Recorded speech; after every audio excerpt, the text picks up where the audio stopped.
5 seconds to go.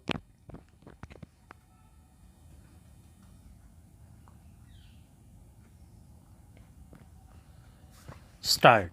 Sir, the scheme contemplated in Section 13 of the Banking Companies Acquisition and Transfer of Undertakings Act is under preparation. Government officials are consulting the Reserve Bank and the chief executives of nationalized banks. Whatever constructive suggestions you may make will be taken into consideration. Government is also examining how to give a fair share of the work relating to government treasuries and allied matters and of the accounts of public sector enterprises to the 14 nationalized banks.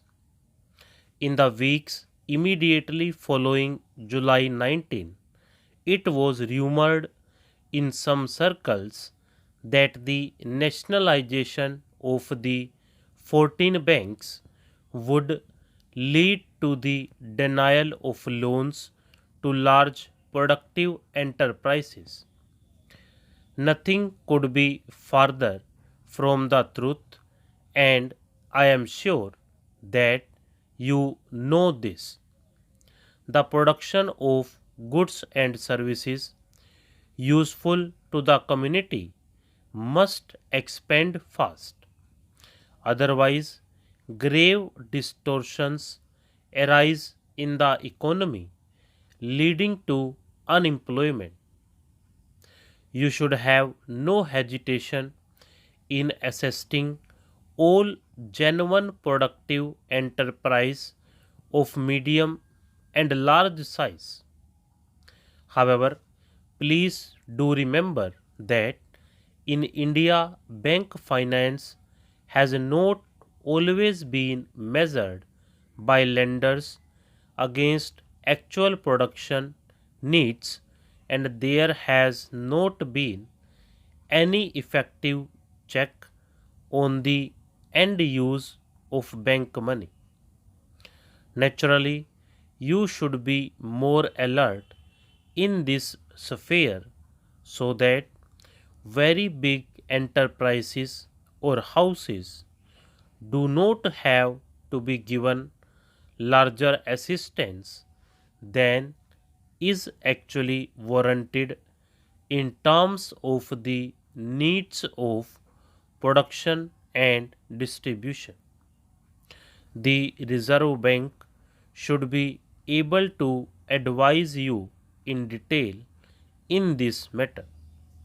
Similarly, in lending against shares and commodities, you would be well advised to be vigilant so that allegations of cornering of shares or of goods in short supply for unsocial purposes with bank money do not arise. The devices to ensure that these are matters of detail which, for the present, with the advice of the Reserve Bank, you should be able to work out. There are few other points to which I should like to draw your attention. Most of the term financing institutions working in the fields of industry and agriculture are in the public sector, as there is a government representative on the board of every financial institutions. There is greater opportunity than before to coordinate our actions and attitudes with term financing bodies, particularly at the state level, so that the short term and long term needs of development are adequately taken care of. As I have mentioned earlier, it would be useful to be actively in touch with the state and union territory governments so that they do not remain in ignorance of what you can do and what you cannot, and they may so trim and adapt their expectations as to get the best out of the monetary system for the good of the public without nationalized banks having to depart from sound canons of wise financing. Incidentally, this might mean you are subjecting governmental projects to constructive but careful scrutiny, advising the governments what particular precautions they should take in their own and the public interest, and you discontinuing the hitherto frequent practice of learning heavily on government guarantees. You are aware of the current tensions in the minds of the rising generation and the main causes of these. One of the irregularities we must correct is the complaint of neglect and incomprehension which the student community appears to make against established authority. It is good to learn that some of you have schemes for financial assistance to students in need. These schemes deserve wide publicity. Those like you who have knowledge and experience of business, industry, and the monetary system can also usefully establish closer touch with the student community. Perhaps you and your senior officials could occasionally arrange meetings with young people and also with other sections of the public. I am glad to know that some of you are trying to use Hindi and regional languages in your contacts with your customers and the public.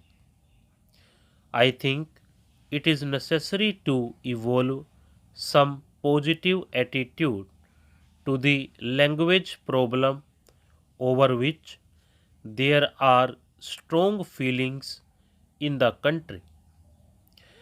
I should like to assure you that the government has no intention of forcible amalgamation of one nationalized bank with another or of upsetting the management of any bank which does its best to achieve well known objectives.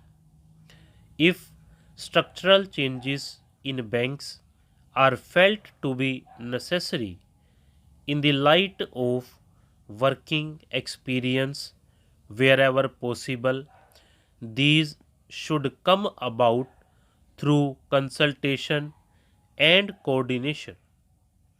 The fear was expressed to me by some smaller banks whether their voice would be heard equally along with bigger banks. I am sure that his will be so. The misunderstanding which arose in some uniformed circles after nationalization is settling down. I am sure that soon it will disappear altogether. The nationalized banks, the Reserve Bank, and the central government will, however, be judged by the country mainly by quality and depth of the endeavor they make towards ensuring social and economic justice and for upliftment of the weaker sections of society. Stop.